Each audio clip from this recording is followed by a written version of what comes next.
আরে আঙ্কেলে দেখি মানি ব্যাগটা পড়ে গেছে।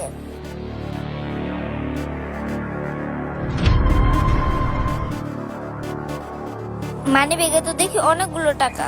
যাই হোক, টাকাটা ভালোই হলো। আমার বোনের জন্য ভালো মন্দ খাবারও নিতে পারবো, আর আমার হাতটা চিকিৎসাও করতে পারবো। আরে আমি এটা কি ভাবতেছি, আমার বাবা মা তো আমাকে এই শিক্ষা দেয়নি। না, আঙ্কেলের মনে হইতেছে টাকাটা অনেক প্রয়োজন, যে আঙ্কেলকে টাকাটা দিয়ে আসি। Uncle, uncle, uncle. Hey Tukai, ওঠ। তুই কি দেখে চলতে পারিস না? দিলে তো আমার পোশাকটা নোংরা বানায়া। আঙ্কেল, আমি না ছোট মানুষ, দেখি নাই, আপনি তো দেখে চলতে পারতেন। আরে টুকাইয়ের বাচ্চা, তোর এত বড় সাহস, তুই আমার মুখে মুখে কথা বলো, ছোট মুখে বড় কথা বলিস, আবার তুই আমাকেই জ্ঞান দিস। আঙ্কেল, আপনি আমাকে মারতেছেন কেন? আমি তো ঠিকই বলছি। আমার মুখের উপর আবার কথা বলতাছিস? দাঁড়া, তোর আরেকটা দিতেছি।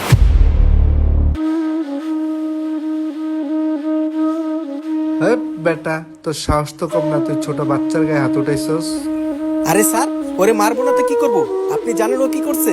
ও ধাক্কা মেরে আমার নতুন জামাটা নষ্ট করে লাইছে। এই বেটা, এই ছোট মেয়ে ধাক্কার জন্য তোর জামা নষ্ট হয়ে গেছে? তুই জানোস এই বাচ্চা মেয়েকে মারার জন্য তোর নামে মামলা হবে? ওর সাথে ধাক্কা লাগার কারণে তোর জামা নোংরা হয়ে গেছে।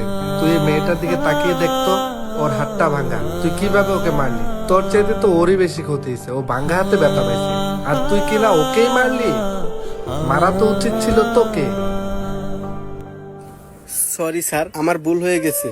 আর মামুনি, তুমি আমাকে মাফ করে দিও, আমি বুঝতে পারি নাই। আচ্ছা ঠিক আছে আঙ্কেল। স্যার, আপনি ওনাকে ছেড়ে দেন। আমাদের মতো গরিবদের এরকম মার খাওয়ার অভ্যাস আছে। ঠিক আছে মামুনি, শুধুমাত্র এই পিচ্চি মেয়েটার জন্য তোকে আমি আজকে ছেড়ে দিলাম, না হলে তোকে আমি জেলার ভাত খাওয়াতাম। দেখ বেটা, যা এখান থেকে ভাগ। তোকে যদি আর এরকম অন্যায় করতে দেখি, তাহলে পরের বার কিন্তু আর ছাড় দেব না, জেলের ভাত খাইয়ে ছাড়বো, কথাটা যেন মনে থাকে। এই মামুনি, তুমি আমাকে পিছন থেকে ডাকতেছিলে কেন? স্যার, এই যে আপনার মানি ব্যাগ। আপনি ওই সামনে মোবাইল বের করার সময় মানি ব্যাগটা পড়ে গেছিল। আমি আপনাকে মানি ব্যাগটা দেওয়ার জন্য ডাকছিলাম। আরে, এটা তো আমারই মানি ব্যাগ। এই মানি ব্যাগে তো অনেকগুলো টাকা ছিল, আর এতগুলো টাকা থাকা সত্ত্বেও তুমি আমাকে মানি ব্যাগটা ফেরত দিলা? আঙ্কেল, আমার বাবা মা আমাকে এমন শিক্ষা দেয়নি যে আমি অন্যের টাকা মেরে খাবো। আরে বাহ, তোমার বাবা মা তো তোমাকে একটা ভালো শিক্ষা দিয়েছে। আচ্ছা ঠিক আছে মামুনি, তুমি এই টাকাটা রাখো। না না আঙ্কেল, আমার এই টাকা লাগবে না। আপনি এখানে থাকেন, আমাকে যে আবার চিপস বিক্রি করা লাগবে। আমাকে আবার চিপস বিক্রি করা লাগবে, না হলে আমার ছোট বোনের জন্য আমি খাবার নিতে পারবো না। আরে মামুনি, তুমি এই ভাঙ্গা হাত নিয়ে চিপস বিক্রি করতেছো?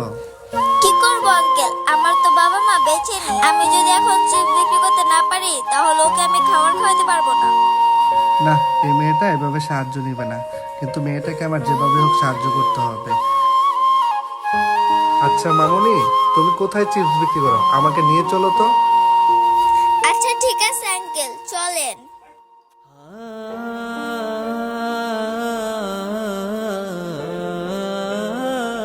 আঙ্কেল, এই চিপস গুলো আমি রাস্তায় ঘুরে ঘুরে বিক্রি করি। আচ্ছা ঠিক আছে মামুনি, আজকে আর এই চিপস তোমার ঘুরে ঘুরে বিক্রি করতে হবে না, এই চিপস গুলো আমাকে দিয়ে দাও। এই চিপস গুলো নেবেন? তাহলে তো ভালোই হয়, আমি আমার ছোট বোনের জন্য খাবার নিতে পারবো। আচ্ছা ঠিক আছে, তোমার সবগুলো চিপস আমাকে দিয়ে দাও। এই নাও তোমার চিপসের 1000 টাকা।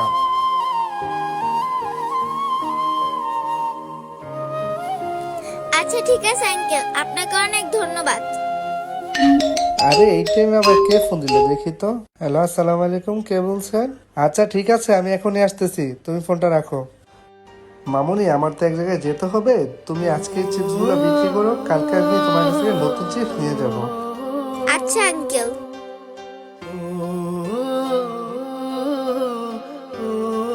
আরে এতগুলো টাকা আঙ্কেল!